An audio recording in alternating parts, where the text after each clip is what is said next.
I'm a huge Sony fanboy and I tried Nikon's flagship camera for over a month now, and I'm actually positively surprised.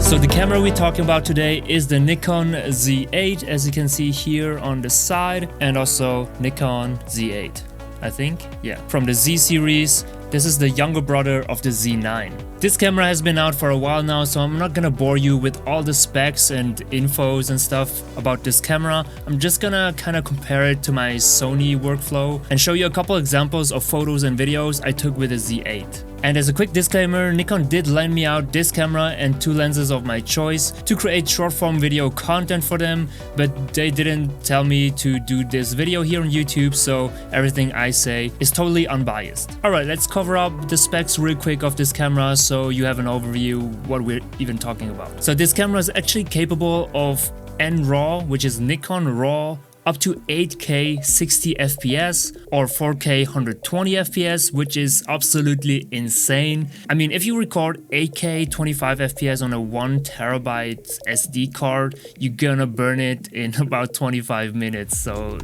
the files are huge in 8K.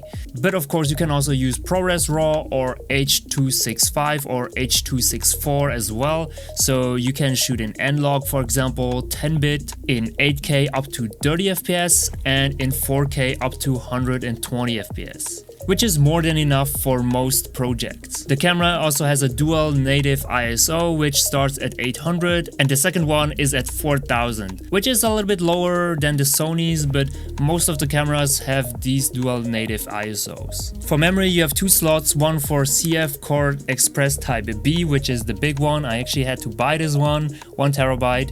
And another one is the SD cards, which fits in like the regular ones like V90s and stuff like that. So yeah, that means no backup on your camera if you shoot in N-Log or N-RAW. So you can only write on one card. I kind of like the 3.2-inch monitor here on this camera. It's slightly bigger than the Sony's, which is unfortunately not that bright actually. I shot in sunny daylight in the evening actually, and it was kind of hard to judge the exposure and stuff. I mean, you can mount a camera monitor and solve that problem easily.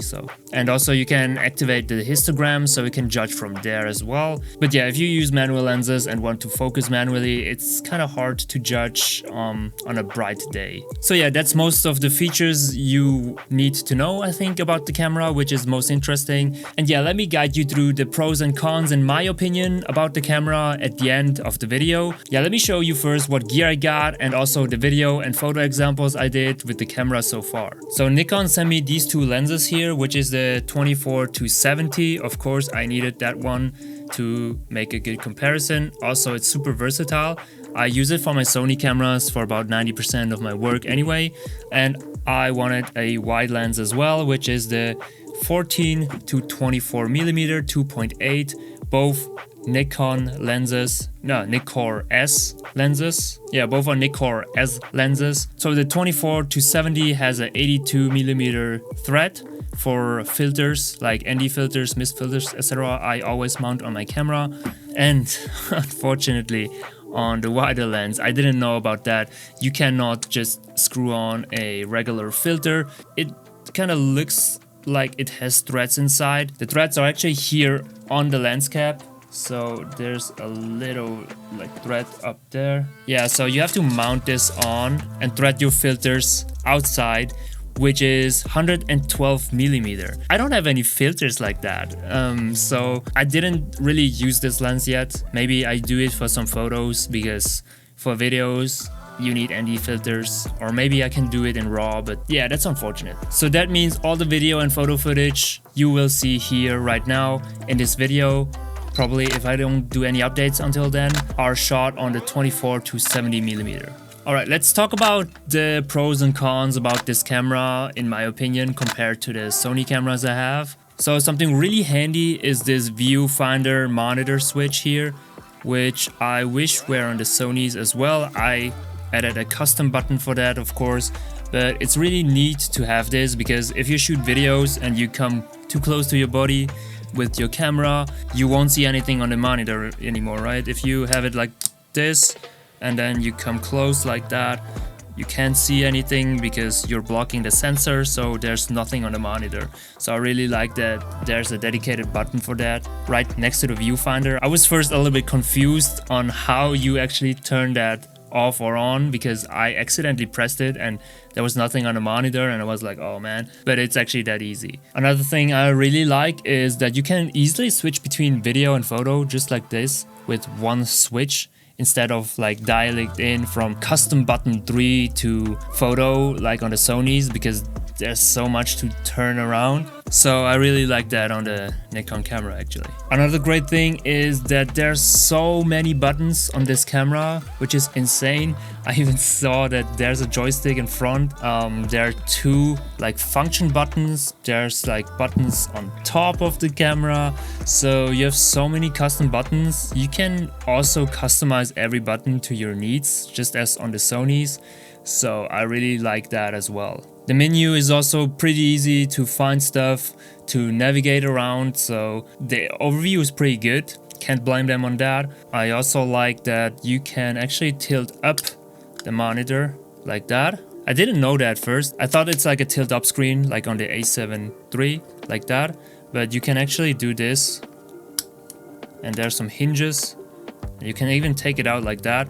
So that means you can photograph like this, doing portraits. The screen size here, the difference, you can see immediately how much bigger it is, on the Nikon. And talking about screens, unfortunately it only tilts out like that. You cannot swivel it out like on the A7S III, this camera here, because you can swivel that monitor out just like that. I use this a lot to shoot like vertical content, so it's much easier to see something like that. You can also go low and see everything.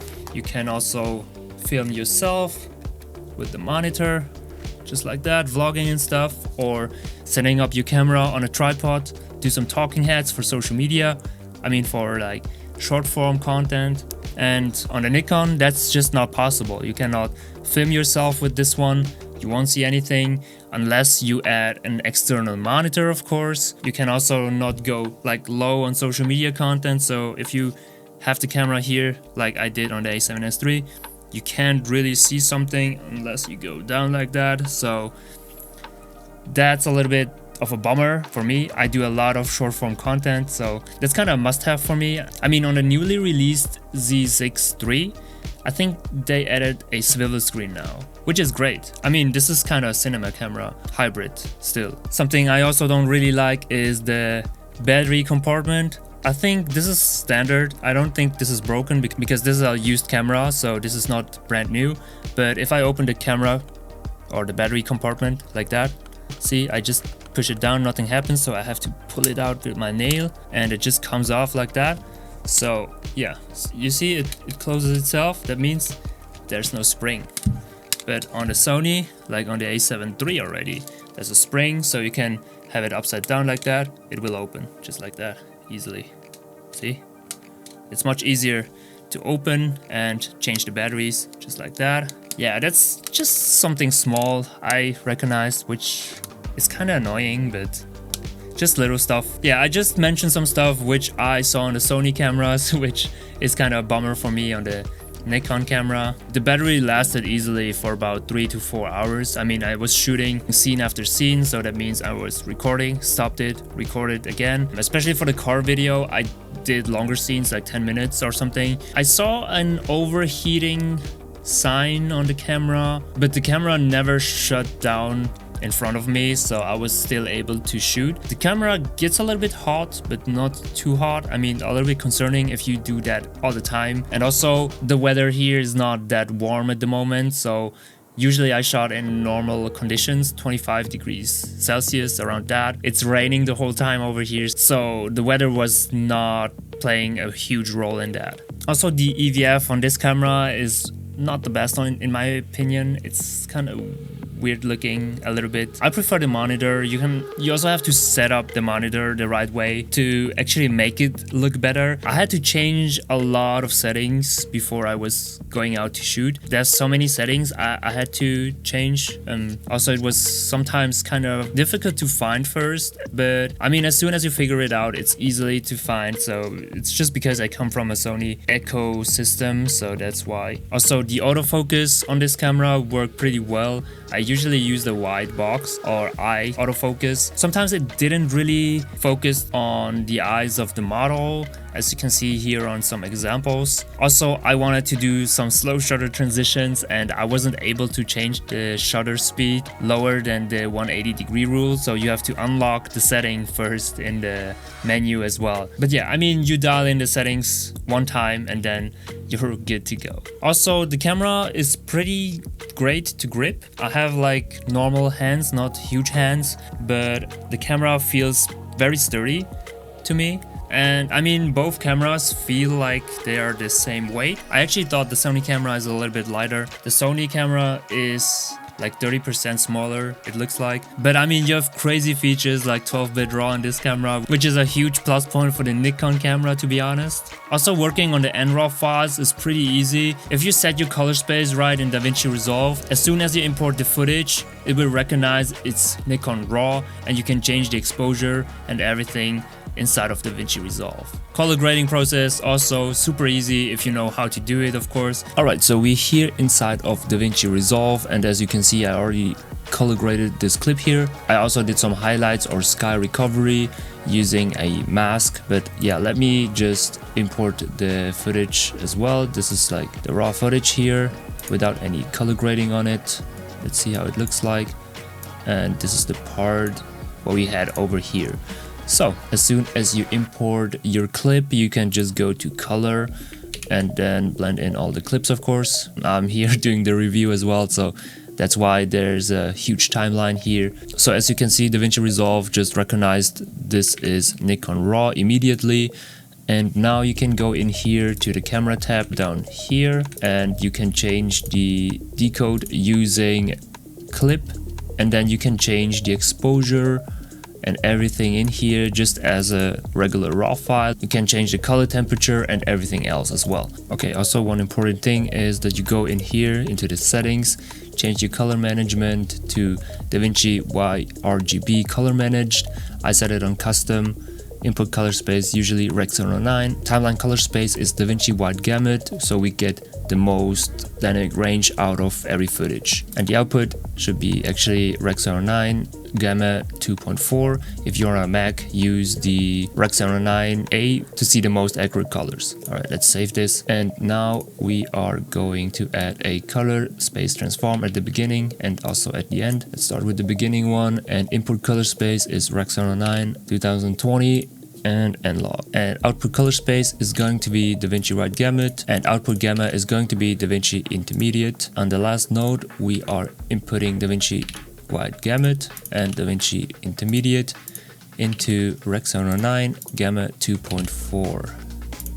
And now we kind of converted our Nikon RAW footage. So you can see here, looks much better. And now you can take the middle node and change anything here in camera raw. For example, it's a little bit too cold, so I'm gonna add some warmness, just like that. You can also turn down the highlights to recover the sky from here already, playing with the shadows.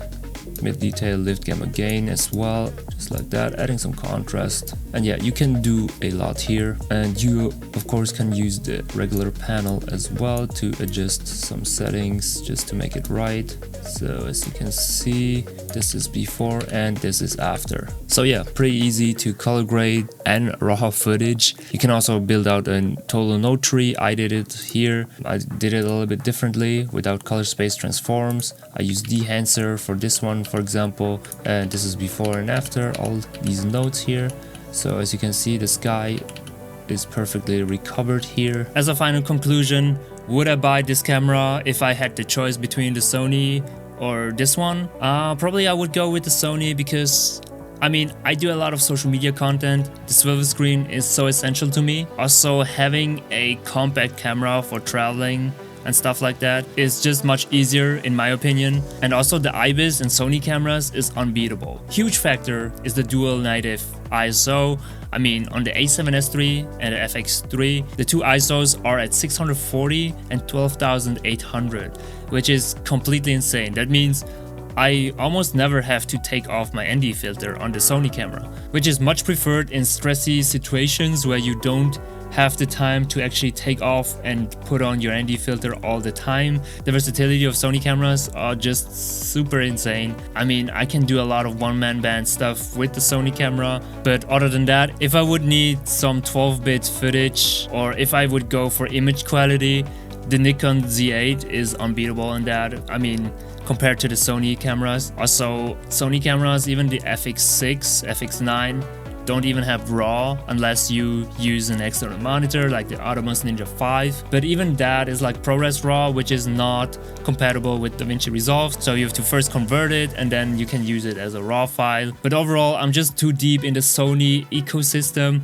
I mean, if Nikon would send me more stuff and let me try the newest cameras and stuff like that to convince me, maybe I would switch. I mean, the newest cameras have swivel out screens now, which is my biggest issue here on this camera. Dual native ISO is okay because you can usually put on more light unless it's a super dark scene or something. And also the form factor of the newer cameras of the Z6 is of course the same as the Sony A7S III. And also Nikon bought RAD, so who knows, maybe in the future I'm gonna switch camera systems, maybe. I have too many lenses for Sony cameras, so I don't know if I switch. But yeah, I hope this video was informative and entertaining for you. And also let me know in the comments if you would choose the Sony or the Nikon camera. So let me know which camera you would choose, and also let me know what videos you want to see in the future. Here's another video you might be interested in, so hopefully I will see you in the next one.